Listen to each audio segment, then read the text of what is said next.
Hello my friends and welcome back to our channel. Home is where our heart is. My name is Dane, author of the series of books Knowledge to Forage and Foraging, the complete guide for kids and families. I hope you're having a beautiful day wherever you are in the world, and thank you all for joining me here today, where I'm absolutely blessed to be spending my time out in the middle of the countryside looking after some horses, chickens and ducks in fields absolutely filled to the brim with buttercups. Buttercups are incredible flowers. They shine almost golden in the sunshine. They're poisonous, they're used in traditional Chinese medicine, and they're surrounded in some fabulous folklore too. So if you're interested, then come with me and let's dive into the world of the buttercups.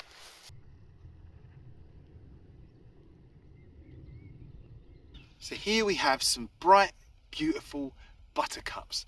Buttercups are in the buttercup family. Where does this beautiful name come from, buttercups? Well, the name buttercup from this flower goes all the way back in time to the days when it was thought that when cows grazed upon buttercups, this is what made their butter yellow. And this also led to the folklore of the children's game you may have played, that when you hold a buttercup flower under your chin, if your chin lights up yellow, this means that you love butter. Now, buttercups are just like daisies, and they grow all around the world. The only place you won't find buttercups growing is Antarctica. And there's hundreds of different types of buttercups, but most commonly you'll come across three main types. You'll come across the bulbous buttercup. It's called the bulbous buttercup because it has a bulbous base. The creeping buttercup. Creeping buttercup is called the creeping buttercup because it grows low to the ground, and the much taller buttercup that goes by the name of the meadow buttercup. And the meadow buttercup gets its name the meadow buttercup because it grows tall to compete in wildflower meadows. Now, to identify buttercups is really simple because their stems are green, their leaves tend to be what's called palmate, which means looks like a palm, and of course their flowers are bright yellow with this reflective shine. And what they're doing with this reflective shine is they follow the sun all day long, catching the rays and reflecting them. This heats them up, making them warm, and also attracts insects. And it does a great job at attracting insects. The buttercup isn't picky when it comes to pollinators, but it's favoured by the short-tongued bee. The short-tongued bee love the buttercups because the flower is open and flat, making it easy to access its nectar.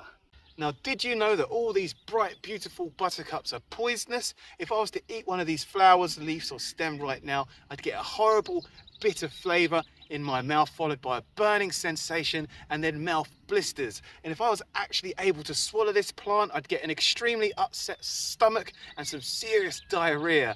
But buttercup poisoning is very rare because the plant tastes so disgusting. But even when you're out picking the flowers, if you get the juice on your skin, this can cause the skin to blister. Now, not just poisonous to humans, buttercups are poisonous to animals too, such as livestock like cows or horses, but they instinctively know not to eat this flower, and they'll only eat it in desperate times, and if they eat too much, just like us, it'll make us very sick. But when dried, the poison in this plant, the chemicals in this plant that are poisonous degrade and they're destroyed, meaning that if you buy hay for your animals that contains buttercups, there's no need to worry and it's safe for them to consume. Now, although poisonous, the buttercup is used in traditional Chinese medicine, said to be able to remove heat and toxins from the body. In ancient Chinese medicine, they have what's called the yin and the yang. You've probably heard of the yin yang. Now, it's believed that the yin yang exists within our body. It's the balance between hot and cold. Yin is cold, nature's coldness. Yang is hot, nature's hotness. And it's said that using the buttercup roots, they use the roots and they'll use this to help treat infections and fevers and swellings because it's said to be able to remove the heat from our body.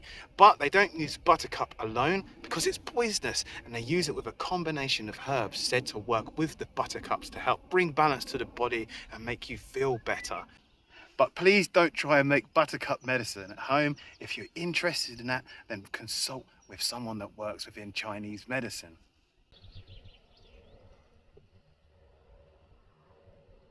Now let's just take a moment to bask in the beauty of this incredible view.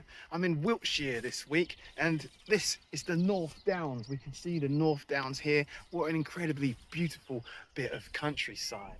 Now, to finish on some fabulous folklore, the buttercups have some incredible folklore tales, and my personal favourite is the one of the old greedy man known as a miser. A miser is an expression used to represent a greedy person. Now the story tells that there was once upon a time this miser, this old man, who worked hard, but he didn't spend a single penny. He didn't even pay for haircuts. He didn't buy any expensive food. He'd just eat turnips, and he'd take all his money and trade it in for gold, and he'd store it in his house. His house was filled with gold, and he was unkind, and he wouldn't share a penny. Even his mattress was traded in for gold. He'd sleep on gold. He wouldn't brush his teeth. He was a dirty, greedy old man, and he used to walk almost every day after work to collect gold from the bank, trade his money for little gold nuggets, and walk home.